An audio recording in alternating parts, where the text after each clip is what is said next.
Hi, everybody. Welcome to the Crumbling podcast, a podcast that is not, in fact, about any kind of shoes that may be made out of some kind of a rubber foam that feels weird to the touch for me and freaks me out a little bit. What the fuck? And I'm Sophia Florence, and I'm here with my two co-hosts and a special guest who will introduce in a sec. Hi, I'm Andrew Hillary, one of the two co-hosts. Hi, I'm the other co-host, an AI, and today you can refer to me as Alan, the greatest point guard to ever play for the Philadelphia basketball team. Well, the 76ers. Yeah, they're the 76ers. Keep it in. We're keeping it in. I'm about to get made fun of when I go talk to the other AIs. Amazing. No, you're hallucinating. It's fine. It's normal for AIs to do. You should just made up a team name. It could have been anything. 100%, but there's at least The Philadelphia one person sandwiches. there's one person who listens to this and is like, boo, it's the 76ers. Oh, All I yeah. have to say that is trust the process like B trusts his ankles. Sure. So we are here with a special guest, Laura Jedeed. If you want to introduce yourself, Yeah. Great journalist. I'm a big fan of your work, and we've known each other for a while. And I mean, Sophia, you basically just said it. We're also like friends, and I'm just really excited to be here. Yeah, I'm a freelance journalist. I focus mostly on the American conservative movement and the far right. You can find my articles in magazines like Politico, Rolling Stone, and The New Republic. And by magazines, I mean websites of places that used to and still do have magazines sometimes. Anyway, yeah, and I'm here because we're going to talk about some crazy people on the far right, which is going to be real fun. Crazy people on the far right. The devil, you say. You must have had to do some deep diving to find anything like that. Who are we talking about today, Sophia? you guys ever take a shit? Never. What? No. I have never pooped in my life. Has it What are you ever? pooping? Has it ever been so foul that you wished you never thought about it again? Yes. What is happening right now? I'm kind of scared. We're gonna Do talk humans about poop? the worst piece of shit, a guy named Roy Cohn, and then we're gonna talk about another asshole that reminds me of Roy Cohn in the next episode. Oh yeah, two-parter. One of my Watch out, favorite people, motherfuckers. and by favorite I mean least favorite. One money person. Yes, Yes. money guy. Yeah. Oh, Mr. Monopoly? Yes. Yes. No, it's actually the guy that looks like Mr. Monopoly from the second Ace Ventura movie. But anyway, Alrighty then. with that, we're going to get into everything. What if you convinced the people around you that anyone insufficiently loyal to you was evil? And what if they were all a specter that haunts the nation, plotting its demise for nefarious purposes, even when they pretended they were just trying to stop war or greed? That was the history of the U.S. government's maniacal hunt for mostly imagined communists during the Cold War. One vehicle for this was the HUAC, which is not a noise you make before spitting on a dick, but an acronym for the House Un-American Activities Committee. If you've heard of the Red Scare and not the podcast, you've probably heard bits about this. What you probably haven't heard is that there's a direct through line from those events to today's politics in more than just the spirit of the occasion or the propagandizing that came from it. And certainly those are important, but as in our last story about how Gamergate fundamentally led to the groomer panic of the last few years, where some people, such as Mike Cernovich, having rode the wave of the former to build the foundation for the latter, there are people that built the foundation for modern politics in this era. They've mentored and fostered relationships with some of the figureheads of the modern fascist movement in the U.S. Usually, stories about the Red Scare and the HUAC revolve around Joseph McCarthy, the Republican senator from Wisconsin from 1947 to 1957. It's a common misconception that McCarthy was involved in the HUAC, but he was never a member of the House and therefore not involved in that. But he was the chairman of the Committee on Government Operations of the Senate and of its Permanent Subcommittee on Investigations. Nixon was on the HUAC, though, so that's interesting, but we'll get to him one day. Yeah, Friend of the show. Richard Nixon. I have a huge back piece, just Richard Nixon. Puts Roger Stone's back piece to shame. That's right, all the way down. Yeah, no, this one is riding a dinosaur. You can't see it, but you wish you could. Is that you there? I love that his VP was a guy named Spiro because if you're not trans, Maybe the craziest name ever, period. Spiro Agnew. What the fuck is that? It's Greek. That is a video game character. It's a Greek that's ass a name. good JRPG character. Yeah, this That is is definitely like- like someone who doesn't speak English's idea of an English name. Yeah. That is someone who isn't human trying to come up with an English name. Like that is like an alien who has heard a few syllables in different languages and is like, yeah, Spiro Agnew. Yeah, that's me. Oh, one of the big drugs for trans people for HRT is spironolactone, and people just call it Spiro all the time. It's an anti-androgen. So like literally I take Spiro every day. And so yeah, finding out Nixon would be proud. he would be. But McCarthy's 1950 speech accusing that communists are embedded in every part of polite American capitalist society and his subsequent persecution of a vast amount of people with even left-wing sympathies are mentioned in a good amount of U.S. history books. Often left out was his chief counsel, Roy Cohn. Not a friend of the show. Not a friend of the show. Roy Cohn was probably not the biggest piece of shit in history, but he's up there. He's, well... God, what a competition. You'll that would find be. out. You'll find out. Because, We yeah, should this make guy... a biggest pieces of sucks. shit in history bracket. Yeah. Didn't Behind the Bastards do that? They've done a couple of brackets. I feel like they, at least at one point, said that the worst person was, what's his name? Paul Kissinger. Manafort. And then Kissinger. Oh, yeah.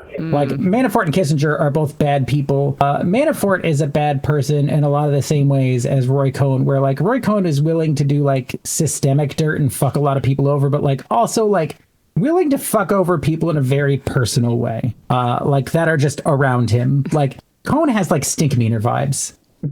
Like, from the Boondocks, if you're not familiar. It's just, like, a bad person. Stinky ass Just vibes. enjoys chaos. Yeah.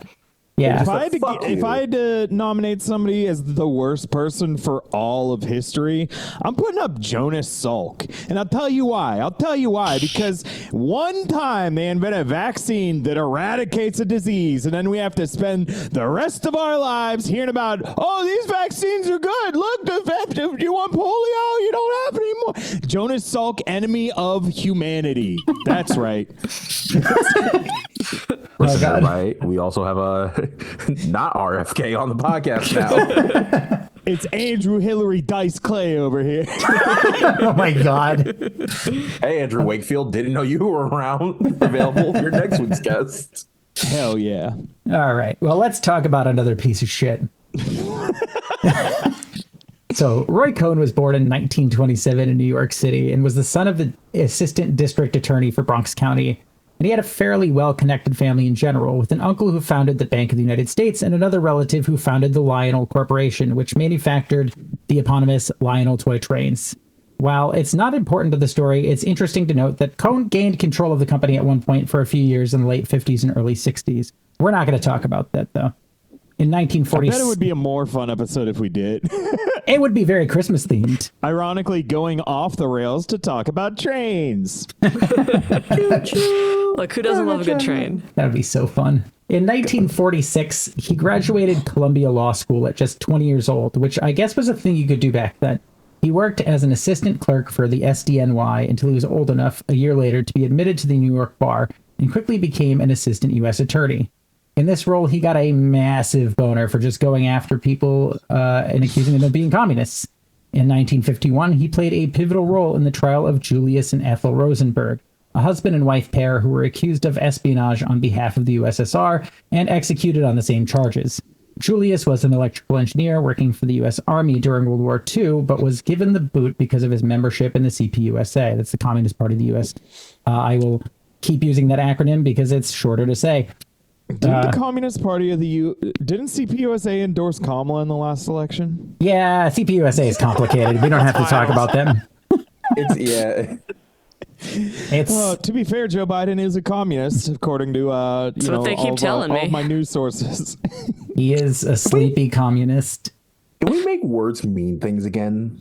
No. Please. No. That's the Not theme of a our chance. podcast. I'm going to put together a list of the words where I've watched the actual definition be degraded over time. And I'm going to just put one of them and watch it. Mostly Sophia's face twist as she recognizes this. There was just one this week where they were talking about Trump wants to privatize the postal service, and people were in the replies to this thing. And like, here's the thing, I do have a certain level of sympathy for conservative people that do not hold power, because in a lot of cases they've just been misled all their lives, and even if they are problematic, like it's not coming from evil so much as ignorance. That being said, somebody responded to this thing and was like, oh, when he says privatize, I think he just means he wants to operate it more like a for-profit business. Like it'll still work and everything. It's like, I think it's really fun how people like to just treat Trump's words like scripture. Like, we can interpret it so many different ways. Like, he's right there. You could just ask him. He's pretty clear usually. Like, the word privatize literally means something, and it's not, oh, we just want to try and turn a profit. It's we want to sell this to people who will either gut it for parts or just destroy it. And I don't know, the words mean something. And just last little distraction, I think my goodwill being extended to you humans is that sometimes people have the idea of this thing should work, so therefore if we make it like this thing that should work, in theory it will work, instead of, hey, a lot of private businesses only care about profit margin and are willing to cut corners, hence why government protections should exist. Privatizing the USPS I don't think is going to work well. Yeah, the point of a public service is not to be profitable, it's to provide a service. Yeah. Anyways. Anyway, let's keep talking about Julius Rosenberg. The U.S. government did correctly identify him as a spy for the USSR, and communications of his where he unloaded information to them were uncovered and are now declassified. He certainly did not deserve to be executed. It has become known since that trial that he was executed? Oh, yeah. Both him and his wife. I know, I'd heard their names before. I guess, holy shit, I did not know that they fucking executed them. My goodness. Yep, sure did. Yeah. Sure did. And, it has become known since that trial that they were coerced into their testimonies, and some co-defendants were encouraged to falsely testify as well. In the last 24 years, a lot of information has come out about this, and reasonable people have been certain for a longer time than that Ethel was not guilty, but the threat of her execution was to coerce Julius into incriminating himself. It clearly didn't work, but relatives of hers are still alive and are pushing for her to be exonerated.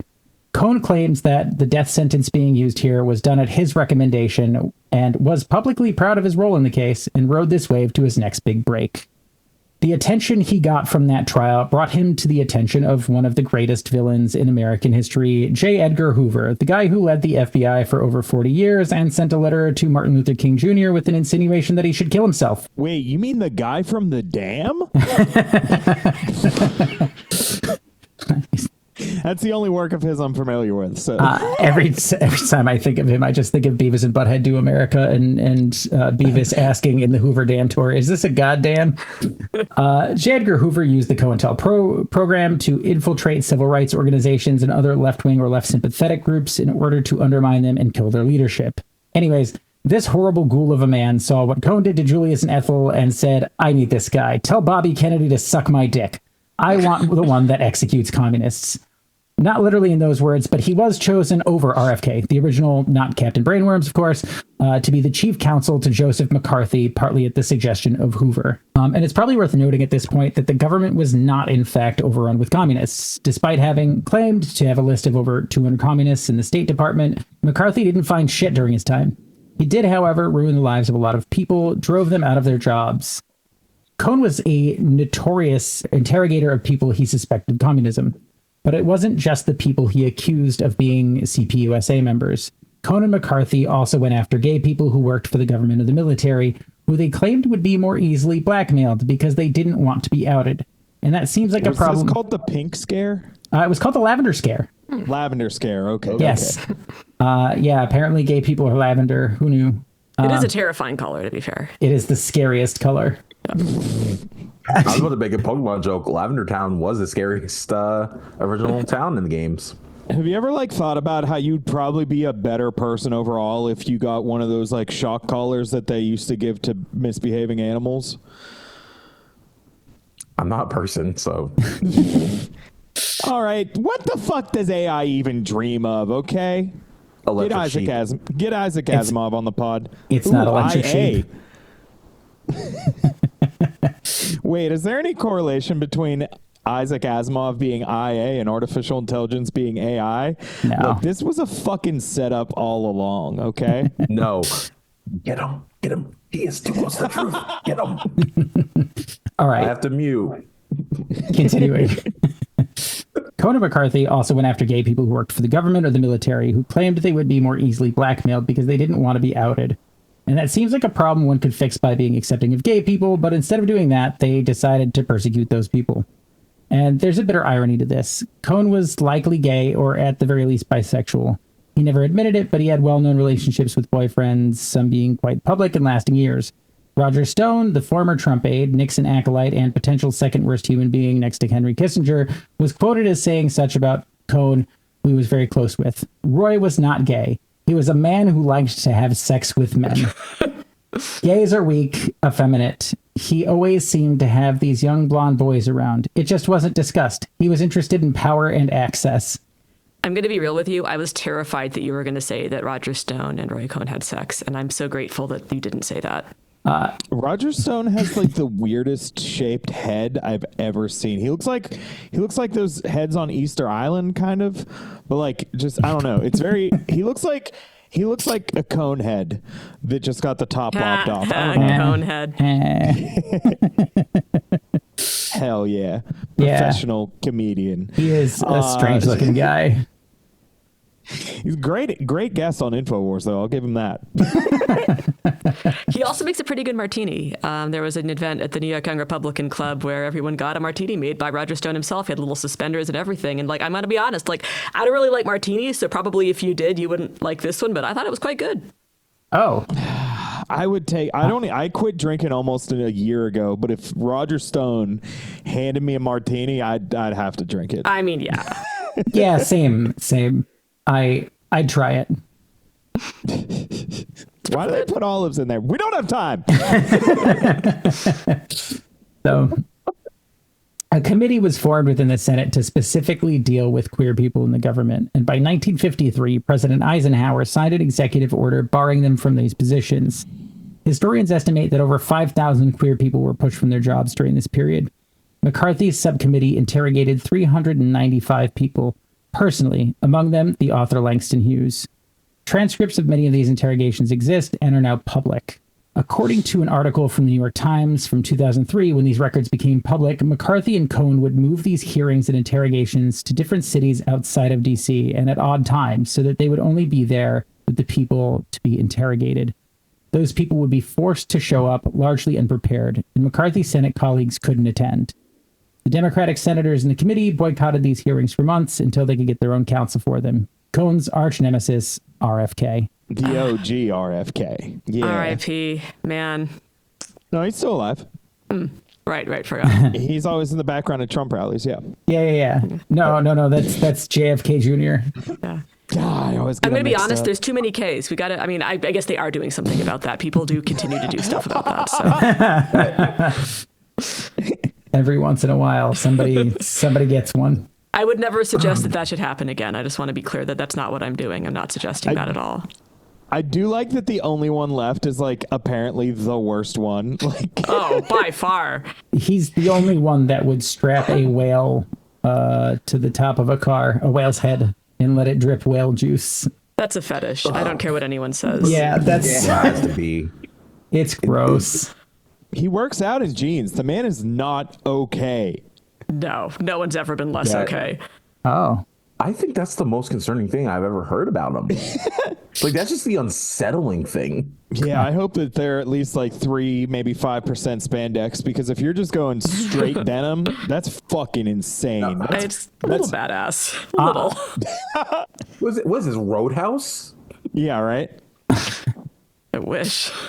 I watched Roadhouse for the first time a few months ago. I watched both the old Roadhouse and the new Roadhouse back to back, and they were fine. The old one was better. I'll be honest, I have not seen them, but I'm pretty sick of this particular world, and I bet Roadhouse is cooler, so I'm just going to put my money on that. Yeah, it is. Well, the first one, at least, I would rather live in that world. I don't know. The new one was kind of weird. Yeah. What's the fucking fighter? Conor McGregor? Oh, I think that God. guy Was he in it?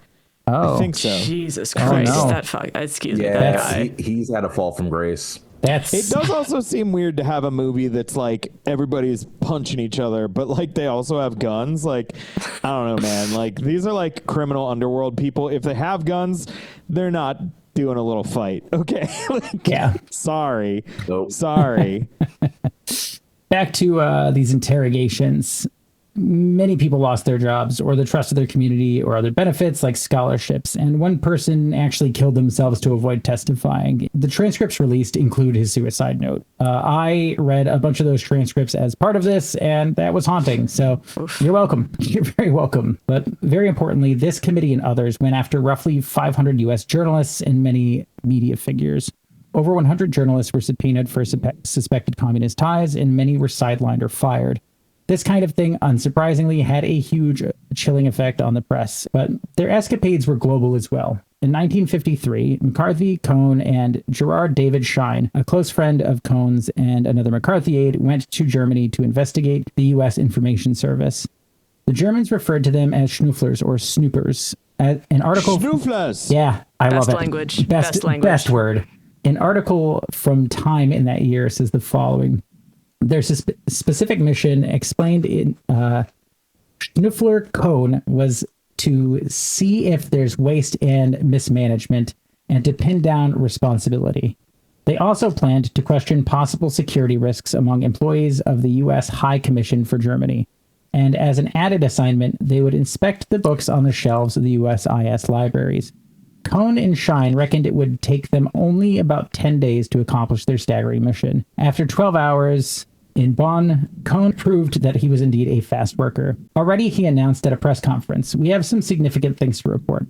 Asked for specifics, Cohn said that there were not enough copies of the American Legion magazine in U.S. information libraries. Later, they announced that the libraries contained such magazines as The Nation and The New Republic. Oh, my God. Yeah, I had to throw that in there. Oh, yeah, just because yeah. you're here. I've written for the New Republic like many times. And they are rotten communists, for the record. We all are. All of us secretly communists. He was totally onto us. Anyway. And they also had works by such authors as Agnes Smedley, Dashiell Hammett, and Anna Louise Strong.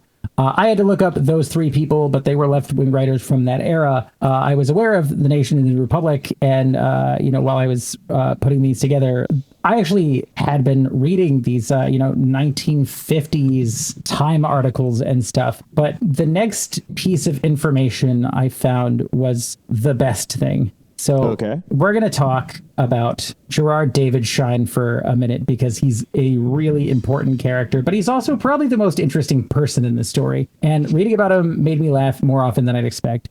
He's sort of a perfect predecessor for a guy like Trump. Schein was born in 1927, the same year as Cohn. He's the son of a multimillionaire, J. Meyer Schein, who owned a series of hotels, several radio stations, and about 150 movie theaters. He has a shit ton of money, and he acts like such an unrepentant dweeb that it's honestly comical. He attended Harvard 2 times, entering in 1945, leaving later that academic year in 1946, and returning in 1947. Well, there was his mistake. So the first time he was there, he pulled mostly D's and E's, which apparently were a grade you could get at the time. I didn't know that and was shocked.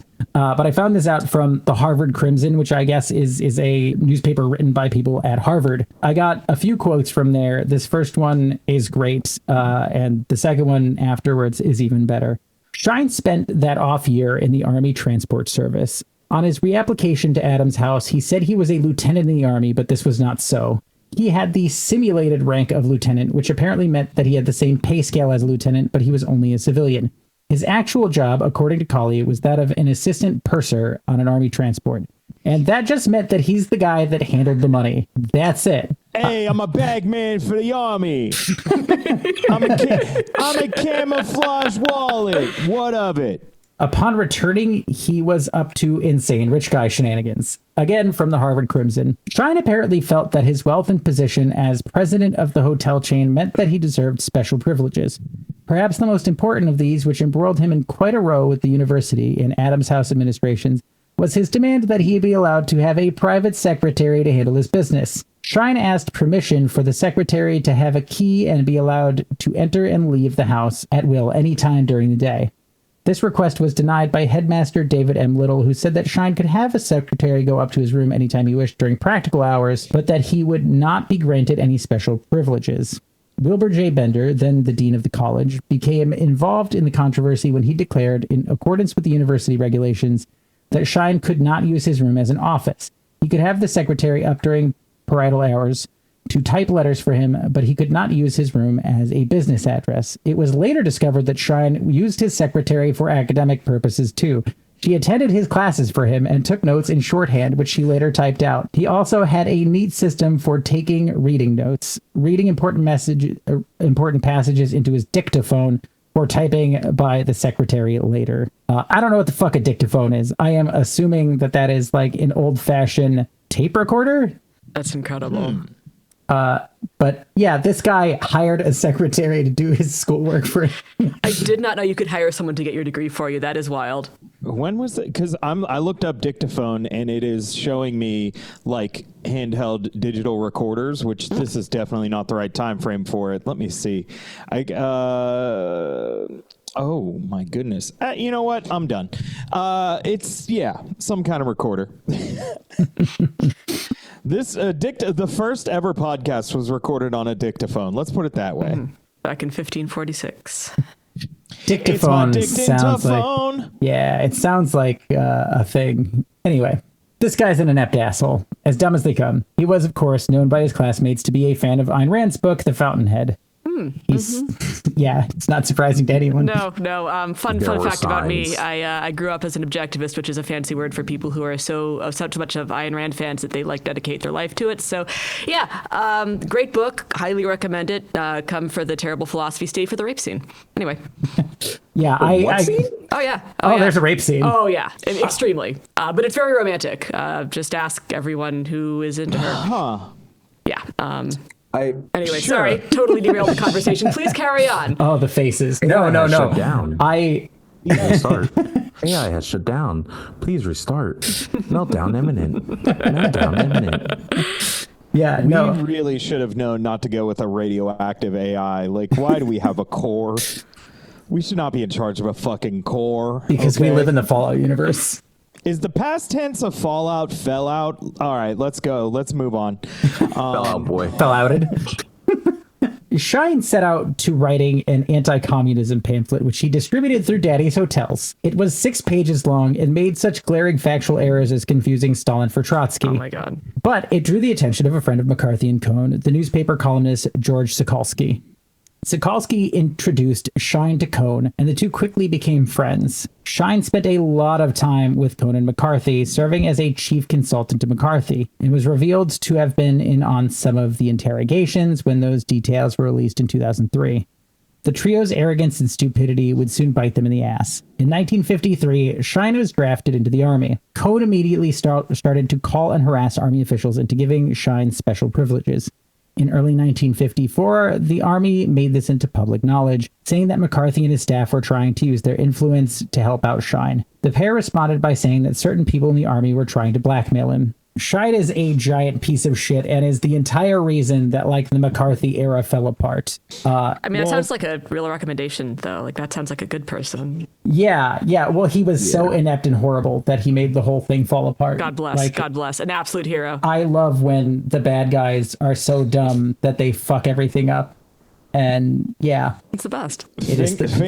My fingers are still crossed that will eventually catch up with Elon Musk. Please, the God. motherfucker is so incredibly stupid and like so blindly reactionary. And I get, once you get a certain level of wealth, it's like almost like inertia will just continue carrying you. But like, man, someday, it's gonna catch up with him. He is simply too aggressively dumb. I don't know whether him or Peter Thiel are dumber, but it is neck and neck. They are both just so goddamn stupid.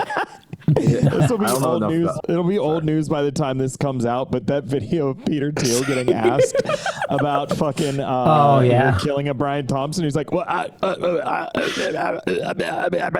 he's like, Inject it directly into my veins, please. Someone upload that to me right now because Oh my I have God. not seen that. Also, You must. Also, Elon is I call it the I was never popular in school type of dumb, where it's just like I was never popular in school, but I have a lot of money, so I'm just gonna buy all the things that should make me popular, but not understand that I'm a loser. Yeah, for me, it's the drug, and I'm sorry to any drug dealers who are listening to this. I'm sure some of you are good people, but I feel like a lot of people who deal drugs get into it because they don't have friends, and it's like the best way to get friends is to have drugs. And I feel like that's Elon, except with technology, and no real friends. Very sad. Yeah, no real friends. Just sells bad cars that look like garbage cans. Yeah, And So apparently, Elon's the plug who no one likes. exactly. You gotta rocket go over. You ships gotta to hang out on this nowhere. couch. You know, you don't have a choice. But like, God, he's insufferable. You know, it's just. oh It's my God, I bad. can't imagine Elon Musk just chilling on a couch. That like my brain literally can't generate that image. man. The weirdest thing is, there was a moment where if Elon just like shut his mouth and kept doing kind of these things, not saying he would have been like a good person, but we wouldn't know. We all collectively wouldn't be like pointing and laughing at him. Yeah. I mean, could have been a hero. I mean, he wouldn't have really been one, but most people would have been like, yeah, no, Elon's brilliant. He's a genius. Anyway, good thing we don't know anything about his politics or what he do with Twitter. Exactly. The mystique of like, oh, he's the genius would still be there. Now it's like this guy can't be the genius, right? Like he's fucking with us. Yeah. And it's like, oh no. yeah. That being said, Grok ain't got shit on me. Dumb name too. God, he's like he aggressively tries to be the most annoying person ever. I mean, the fact that like Grok was like cribbed from fucking Robert Heinlein to other horrible libertarian authors. Yeah. Just the worst. Friend of the show, Friend of the show. Grok, not Robert Heinlein. Yeah, of course. Yes. So from April to June 1954, Congress held hearings known as the Army McCarthy hearings on all of this fuckery. The Army's counsel, Joseph Welch, and McCarthy grilled each other back and forth. Welch and others accused Schein, Cohn, and McCarthy of various kinds of gay activity together. McCarthy accused Welch of being a communist and pointed to a history of him having some left-wing connections. Welch famously asked Mr. McCarthy if he had any shame. And those hearings, they hurt McCarthy's reputation, but they destroyed Cohn's for a while. And he resigned in disgrace. It's wild that 75 years ago, there was just like, you're gay. Well, you're a communist. Like that Yeah. was the discourse. Schoolyard. Look Amazing. how far we've come. Yeah, they're doing the same thing again. Yeah. Yay. Yeah, that's why we're telling this specific story, because we're doing it again. Well, now it's just like one side is like, you're a gay communist. And the other side was like, yeah, but it's fine, though. I think the other side is like, well, we can't really be talking about gay communists. We don't want them to like be in our coalition, because what if that makes people hate us? And how are we ever going to get the Republican swing voters if we don't distance ourselves from the gay communists? Not that I'm still mad about the election or anything at all. For every gay communist we lose in Tallahassee, we'll get one Republican congresswoman named Liz Cheney, and that's it. Yeah. Yay. Yay. Yeah. Biscuit, you can't eat the wires. The wires are important. Why Sorry. would you? Wow, you are really Disciplining my policing. cat. You are really policing your cat right now. That is A cat appalling. includes me. Yes. God damn it. I'm sorry. All Andrews are bastards. And anyway, after all of this, mind you, like McCarthy's reputation was eventually destroyed, but it took some time. As for Cohn, he went back to New York and started to become a lawyer for all sorts of unsavory characters, from members of the Gambino, Genovese, and Bonanno crime families to Rupert Murdoch to the Archdiocese of New York, Sherman Moody, and plenty of others. He also worked as an advisor to Reagan and Nixon, and even helped out Nixon by releasing the medical records of the rival VP candidate during one of his presidential campaigns to show that the guy had been treated for depression. Wow, I did not know that was him. Oh, yeah. Oh, Deal breaker. Cohn's fuckery gets breaker. worse. The last Huge red thing. flag. Depression. Get him out of here. I believe he had electroshock therapy, which did freak people out. He Yeah. wasn't properly vetted. This was like Eagleton, right? I believe McCarthy, Yep. or not, I wow, think McGovern so. and Eagleton, which was really sad because they were pretty rad and they lost catastrophically. Yeah. Yeah. Well, no harm, no foul. I'm sure things. Some harm. A little harm. That actually, Some harm. that may have been one of the worst events in history that preceded Possibly. a lot of fuckery since then. Like, McGovern was probably the last really fucking cool person to run in the Democratic Party ticket, maybe except for, I don't know, Dennis Kucinich at one point. And Bernie Sanders, I don't know. This is Howard Dean erasure, okay? Yeah, I was just my I was about to ask if we were doing that. Oh my God. But I feel so dumb talking to y'all. Y'all need to update my political chip, y'all. I literally am referencing something from like 20 years ago. yeah, that just happened on TV. If anything, Howard your Dean. chip I- is Oh my too up to God. date. Yeah. I was created 6 months ago for this fucking podcast. Well, we definitely need to. So Howard Dean yelling "Bia!" If you are a listener of ours or are AI and are not familiar with that, if you have watched the Chappelle Show, he did a skit where he did that exact same fucking thing and changed no words. Wait, that wasn't just a skit? That wasn't just a skit; it was a thing that happened. I thought it was just a fucking skit. Nope, no, it was just a thing that happened. You should look up Howard He was Dean later. hype. It's incredible. He was hype. I watched that live, and I remember. I think I was like, I don't know. I was a teenager, and I just remember thinking that guy's done. And it was so fun because we lived in a time where like making a weird noise could disqualify you from the presidency. Can you imagine? I think what Who's a weird noise disqualified him. guy? I think what disqualified him wasn't he like kind of a populist in a few ways. I think what really disqualified him is like they didn't want him to win, and he made a weird noise, and they're like, "This is our in." That's Yep. a very good point you're making here. Yeah. Before Can the you last imagine election, maybe if he Bernie was- Sanders went, "Yeah"? Honestly, I think a lot of people would fucking go hard for that. Yeah. I would. There That would be New York TikTok accent, yes, compilations. please, or East Coast, whatever. You know what I mean? Yeah. The top 1% of yeah. Top 1% are taking everything. We have to go, yeah. By 1971, Cohn was representing Donald Trump. His first case as such was one where Trump had been accused of violating the Fair Housing Act in a number of his properties and not renting to black people specifically. Multiple employees of his admitted that they were instructed to not rent to black people and to mark their applications with a C for colored.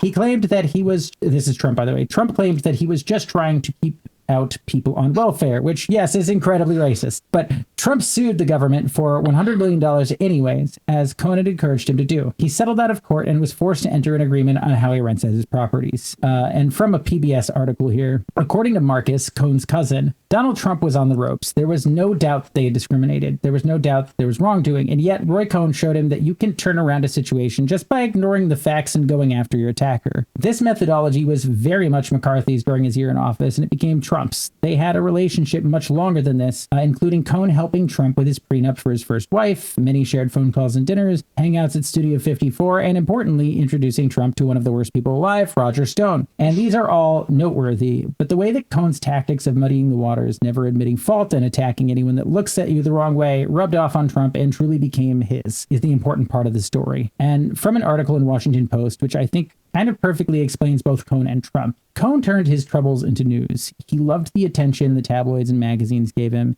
and he socialized with some of their owners, including Rupert Murdoch.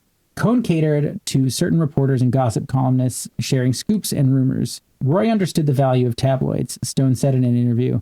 He did business at his dining room table in the dining room at his brownstone. He would call reporters and dictate their copy with you sitting there. He would just dictate it. Esquire magazine once dubbed Cohn the legal executioner. Though the story presented a catalog of nasty allegations against him, Cohn bought a bundle of the magazines to hand out to friends and clients. All this has done me a lot of good, Cohn said, according to writer Ken Aletta. I'd be a liar if I denied it. It has given me a reputation for being tough and a reputation for being a winner. Has any more American thing ever been spoken in the entire history of the world? Like, you can Yeah. tell that I'm good because I win and I'm tough. Don't worry about how. Don't worry about whether I'm a good person. Don't worry about any of that. Just, come on, I won. Obviously, that makes me good. Come on. Yeah. Can I say something depressing? Yeah. I think that's all you need. From what I've observed, a lot of you humans love the bravado. So it's not so much like I'm proving I'm tough. It's I just need to fit the mold of what you think is tough. Yeah. Sophia, you and I are.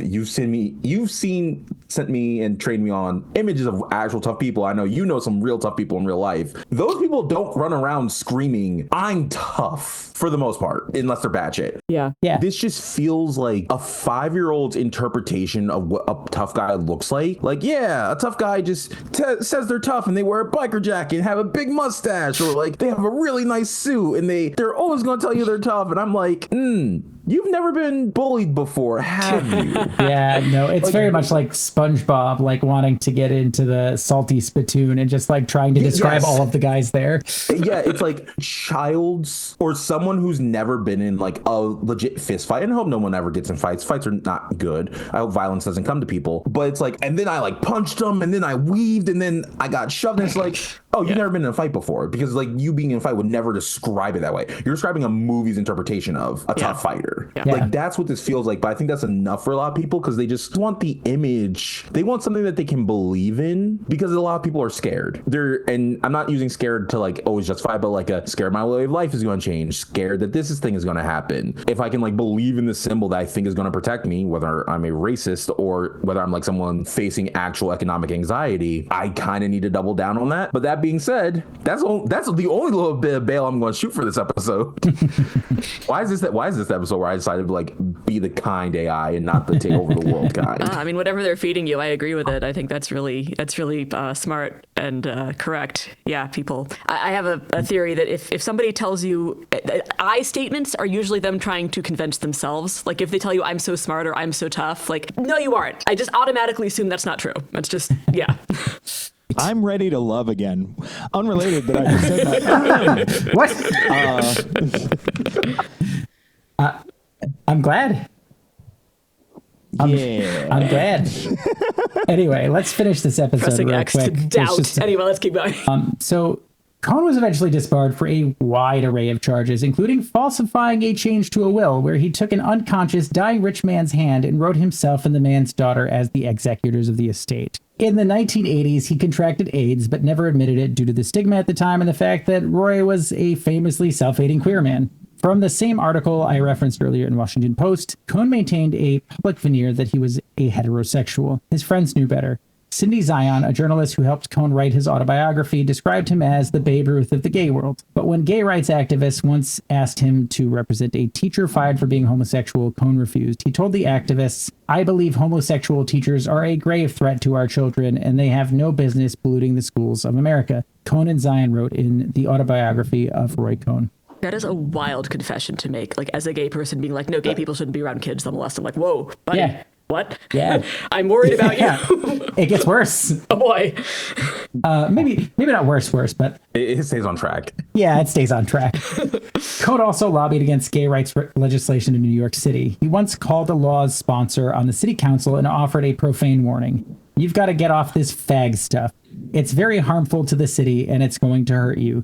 Cohn said in a phone call that Zion overheard, "These fucking fags are no good. Forget about them." Serial pedophile defender Alan Dershowitz referred to Cohn as a fixer, and that kind of relationship is something Trump tried to replicate again and again. And we think he might have finally found the guy in a man named after money. And that'll be our next episode. Buckle up. Hell yeah. This guy is the worst. Oh, I can't wait. This is so Everybody exciting. flip your Crocs to sports mode and actually do nothing for the next week till the next episode comes out. Keep those Crocs in sport mode. You never know when this episode might drop. Any last things you guys want to share? Do you want to plug anything? Yeah, if you enjoyed my shining presence here, you might also enjoy my Substack. It's at bandinYourState.com, like BANNED, not like a band. And yeah, if you feel like going there, check it out. Hell yeah. Check out my other podcast, The Worst Week Yet, worstweekyet.com. We do weekly episodes where we talk about how everything's fucked in the present tense, as opposed to, the kind of deep dives you're getting here. This is up to date, everything's falling apart information. Awesome. It sounds like you're probably very busy. We have yet to, it's been 4 years. We have yet to have a week where it's been like, oh, this week wasn't that bad. Yeah, the more you pay attention, the more you realize there's very little good news and a whole lot of bad news always. Yeah. The good thing is, movies and subtext are about to go crazy. We're gonna get great art from this. Oh yeah, we're gonna get so much good music. The fuck we are. We didn't get any good art from Trump's first term. It's gonna be even worse now. And not that there won't be people trying. Like mainstream, anything that we'll actually hear of will be dog shit. Like there's cool shit in the underground, but I mean that shit's always been there because it's anti-capitalist. Like no, if anything, I think it will get worse under Trump's second term. Ooh. Look at how like MSNBC and like fucking Morning Joe, they're like, we went and hung out with Donald Trump and like we just want to let him know like we're on the same side, dude. Like that's, and again, like not that there won't be cool fucking like leftist people creating interesting shit, but like they never weren't, and you know we never hear about any of that because it goes against the systems to distribute the things for us to see them. If we do end up doing a Patreon bit about this, I do have some things to say about music that I would rather put behind a paywall. So oh yeah, then we'll definitely have to do that. Awesome. All right. Yeah. All right, so that's where we're going to end this episode. If you are listening and you want to subscribe to our Patreon to hear whatever that is that we're referring to, what is our Patreon link? It's patreon.com/the Crumbling Podcast. I'm pretty sure. It's exactly that. Google the Crumbling Patreon. That's what you were going to do anyway. You're not writing this down. Just Google the Crumbling Patreon. You know what to do. You're adults. Patreon.com/the Crumbling Podcast. I just want to make sure that I got that 100% right. I am being nodded at by our producer that I am correct, in fact. And it is that. So, yeah, if you're listening to this, our subscriptions are exactly $3 a month, which is really cheap as far as internet subscriptions go. And you get your episodes a week early, and you get cool bonus content where we talk about weird shit. But anyway, if you don't do that, then we'll see you in 2 weeks from now. Hell yeah. Bye. Okay. Bye.